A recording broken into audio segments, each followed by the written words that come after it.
Welcome to Marcy's Tool Time. That's what it feels like. So, y'all know that I completely gutted out and rebuilt the Bohemian Rhapsody camper. And that I just got thrown in there. I had to learn. My husband's an over-the-road truck driver. If I wanted us to live inside of the camper, it was up to me to finish the inside of it in a way that we could live in it. So I just kind of got thrown in there. And if I wanted it done, I had to do it.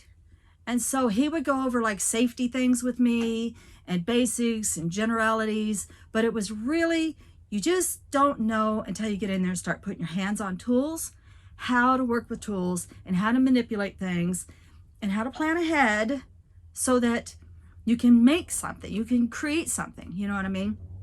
So all of my projects start here. I don't go on Pinterest, I don't go anywhere online to get my ideas. Every single thing that I have created so far with my hands has come out of necessity. I have a need for it, and then I have a strong desire for it, and then I wait until I have the means to purchase the materials that I'm going to need, and then there's nobody to build it. There's nobody to make it happen unless I do it, because he just can't be here. Now, certain things he can't, I mean, I can't do. Like, I don't run the tractor and I don't do the foundations and stuff like that. He runs the tractor. He does all the foundation work for me. He also, I don't like pulling a trailer around. So any big sheets of wood or big, humongous things we have to go and get, I have to wait until he's home, and then he hooks up the trailer, and then we go and we get these big things and he brings them home, and then he and I carry them and put them where they need to be. And then it's like, okay, adios. When I come home, you know, again, I'll see how far you've gotten. And I'm like, okay. And I've done it. Okay. So right now I'm working on a little building that I needed. I needed somewhere to keep something of mine, and I had nowhere to keep it. And so we decided to build me a 4x4 foot building, 4 feet by 4 feet. I think it's like 7 feet tall or something, and it has a slanted roof. So it's going to be a triple, my cat's desperately trying to come in. It's going to have a triple use for it, right? So I had to get in there, and I have to do the roofing. I have to do, I had to build a box. I have to know where all the studs are, and I have to make sure that those are all in the right places, because this thing's going to have shelves in it, and I need a stud in several places. Now I have to learn how to put in a window. I've never done that before, but let me show you my cute little window. Hold on one second. Ugh. Look how cute this window is. It's an 18 by 24, and they had them slashed down to almost nothing at our hardware store because they were trying to get rid of them. I guess they're discontinued or something. And so I got my windows for $20 a piece. I got 2 of them. So but I'm only putting 1 window in this particular project. I've never done this before. I don't know how to do this. I'm gonna have to watch a few videos, I'm sure. Doesn't mean I can't do it though. And that's my message to you today, is to encourage you that if you want to do something, you absolutely positively can do it. There are resources out there, and I don't want you to feel intimidated by any of this. I want you to feel like, okay, I could maybe try that, and then build on that skill set and set your bar a little higher for your next project, and just keep going up until you've reached a level where you feel like, wow, you feel really accomplished, like, wow, ta-da, look what I did.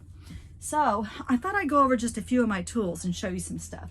Okay, just so you don't feel intimidated, just remember that as of yesterday, before yesterday, I didn't know how to change a blade on my circular saw.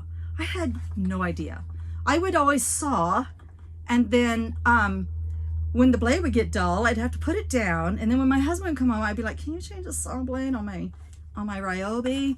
And the reason why I use Ryobi is because this thing is so lightweight, like, oh my God, it's just like that. But yesterday, I didn't even know what size blade or before yesterday, I didn't know what size blade this took. And I went up and I bought the wrong size blade for it. I didn't know a ripping blade from a framing blade. Before yesterday, I didn't know anything. So then I come home and I go, well, how do you put the blade on there? So I watched one video and he said there's an Allen wrench in the back. Sure enough, mine has an Allen wrench. Sure enough, everything the guy said worked. All the buttons that you push to make the blade not twirl, and where you put the Allen wrench, and then slip your blade out, slip your blade in, and then make sure you put that Allen wrench back every time. And you're good to go. Now, I use this. Why? Because I've always been intimidated by, oh my God, my husband's saw. He's got a big old skill saw. This thing weighs a ton. It's electric, and I gotta admit, it does have more power than my little Ryobi does. So when I gotta really rip through some big hunks of wood, really thick wood, and I want it done fast and right, I will get this saw out and I will use the electric saw. But for my everyday kind of things that I like to do, if I can, about 90%, well, I'd say about 80% of the time, I just use my Ryobi. Okay, then also I had my husband get me my own toolbox, because there's nothing worse than being griped at for losing somebody's tool. It's not lost, it's temporarily misplaced. It will turn up again, but that never works. So he got me my own toolbox. And it's kind of cute. It's just plastic. And the reason why I got a plastic one is because it's lighter than a metal one. So it's like light. I can carry this thing around. Right now it doesn't have everything in it, but it's just lightweight to begin with. It's got cute little compartments where all my doodaddies and whatnotties can go. And believe me, you end up collecting doodaddies and whatnotties. And then my own tools, he wanted me to have a different color than his. So I think he's using a lot of DeWalt's and Cobalt. And I don't know what else he has around here. He has just a mixture of whatever he has. So he started buying me Craftsman. Now this thing is like humongous. It's a flathead screwdriver. And you kind of have to have really good upper body strength to get any real torque with this. So often as I can, I'll use my little shorter ones, but it's all about the size of the end of it here, what kind of screws it works for. So you got to pay attention to that. That's why a lot of people have those kind that just flip and switch and they're magnetized. Speaking of magnetized, he also got me this thing, which is really cool. Magnetize and Demagnetize. I love this thing. It's like magic.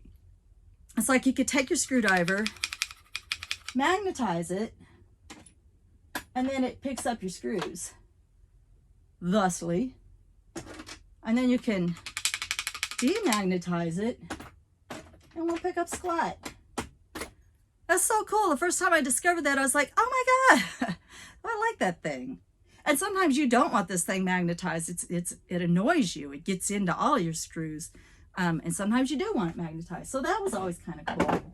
And then a really good pair of wire cutters. You know, you got to have a good pair of wire cutters. Now, you might notice some of my stuff is starting to get rusty and kind of old looking. And I did watch a video the other day on cleaning your tools. And this person shoved their tools down into white vinegar. And then they let it soak for a while. And then they took some sandpaper and they sanded all that off. Haven't tried that yet, but I think I will. You know, right now I'm really super busy. This is spring, so I'm super, super busy. Plus I'm trying to get this building finished. And right now we have really bad weather, so that's why I'm inside. I got to put the roof on. I also have to get paneling before I can go much further, before I can put the internal parts into this building. I want the walls up. That's another thing about building your own building is the more you build something, the more you start to think ahead. Like, I probably would have put everything in place and then said, okay, well, I can do the paneling later. Well, no, that wouldn't be a good idea because I've got all this stuff in the way now. And then I got to go around all that stuff with my big sheets of paneling. I thought, oh, so you don't screw anything down or screw anything in place in the floor even until after you have your, it's stuff like that. And then this thing has a square box in it. It has to sit in a certain spot within the building. And so when I was building the square box, I started to think, well, wait a minute, I've got it shoved up against the studs in the outer wall. I've got to pull this out because I got to think ahead. That's going to have insulation and then it's going to have paneling. I can only put that box back so far. You have to think ahead on all this stuff. And the more you start to build, the more you start to think ahead. And then you're like, then you make less mistakes that way. You have to rip less out that way. It just starts to kind of fall into place, which is so freaking amazing. Okay, other things are, oh, go to the hardware store. You go there yourself and you pick up your own tools. Now this hammer is a little bit big for me. It's a weight, you know, it's, I don't know how many pounds because I don't know my pounds of hammers yet by looking. And it's a little bit long and sort of like your hand is meant to be back here. Well, that's wonky for me. So to use this hammer, my hand does have to slide up here, but it's the right weight for me. So even though the handle's a little bit long, it was the right weight. And so I always go by like weight, and I want to make sure I don't overextend my arm because I am still learning and I still can easily make mistakes. Simple stuff like your caulking guns, just very simply, just learn how they work. You know, you push in. If it's something that moves, it's probably there for a reason, you know, and make sure you realize you've got a cutter right there in the handle.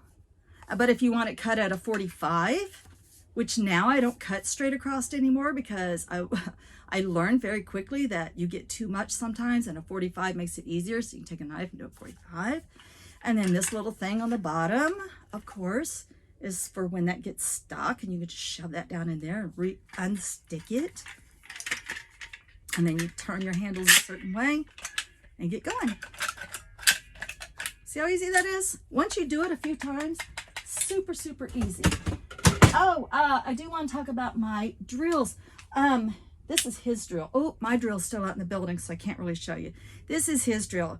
He does have a couple of Ryobis, but I don't like the way I don't like them. They're like, I forget what you call it, but it's got too much pressure and torque, and it kind of twists my arm when I use it. So I like my small Ryobi, but I will say I am starting to fall in love with Cobalt Drills. I was working on some really thick wood yesterday, and I needed to cut a hole out of something. And so in order to do that, of course, I got to drill a hole first and then stick my jigsaw down in it.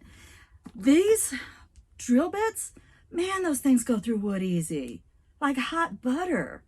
I love the Cobalt. They're titanium. I don't know. It's a titanium coating. It supposedly speeds the drilling and extends the tool life. So I don't know. I'm pretty sure that titanium hunk of thing is going to way outlive me, but it sure does cut through wood easy. So I do like that. What was the other thing I was going to point out? Oh, this one's a little bit heavy for me.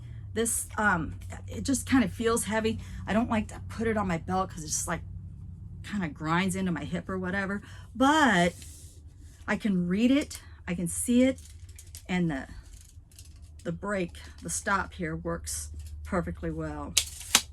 So I do use this thing all the time. Even though I went out and bought myself I think I got the Stanley Fat Max. I hate this thing. It's too fat, it's too big.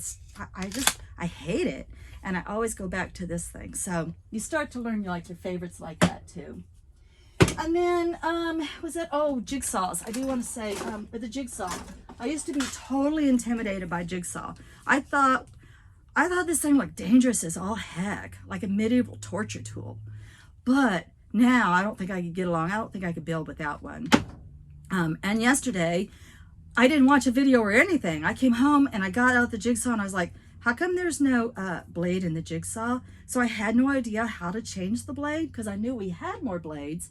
But it had an Allen wrench on it. I said, oh boy, if it's got an Allen wrench, it's got some holes that only this Allen wrench fits. Loosen up them holes, and that blade just fell right in there. Tighten the holes back up. I was like, ooh, I knew how to do that all along, but I didn't. I just figured it out because it had an Allen wrench on it.